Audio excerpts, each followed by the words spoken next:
Қайырлы күн баршаңызға. Бүгін сіздермен тағамдардың ішіндегі ең пайдалы әрі белокқа бай түрік халқының ең жақсы көретін тағамы жасымақ тағамын дайындаймыз. Видеоның соңына дейін қараңыздар. Ең алдымен көкөністерді сәбіз, картоп, пиязды турап аламыз. Қалай турасаңыз да өз еркіңіз. Бәрібір қайнатылып, және де блендерден өткізіледі. Қайнап тұрған суға саламыз, және де қайнаған соң орта отқа 20-25 минуттай қайнатамыз. 2 шай қасық тұз қосамыз. Жасымақтың құрамында крахмалы болады. Оны сол үшін жақсылап қайнап тұрған суға 2-3 рет жуып алу керек. Лимон суымен болмаса лимон қышқылын қосып та жууға болады. Құрамында крахмалы да кетеді. Енді қайнаған қазанымызға жасымағымызды саламыз. Одан соң араластырып 15-20 минуттай қайнатамыз.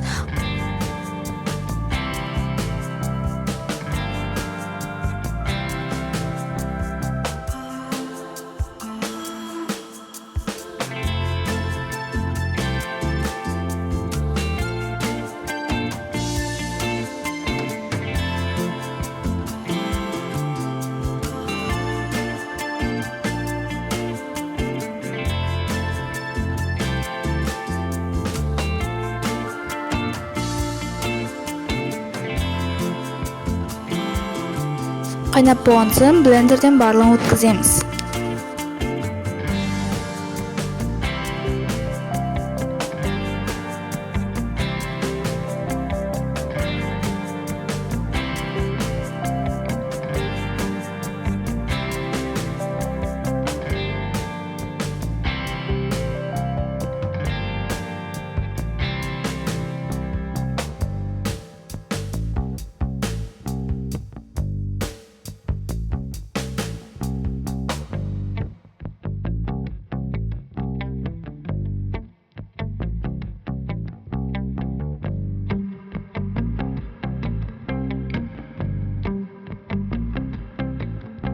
Үстіне сары май қосып, араластырып, тұзын көреміз.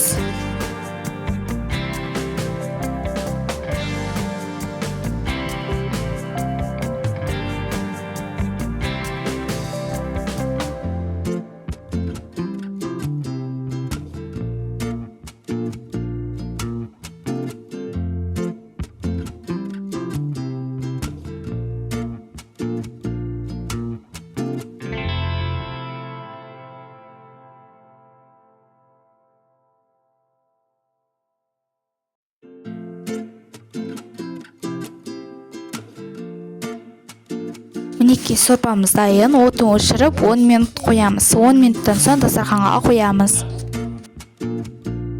Мінекей белокқа бай жасымақ тағамымыз дайын. Егер де видео ұнаса, арнама тіркеліп, лайк басып, комментарий қалдыруды ұмытпаңыздар.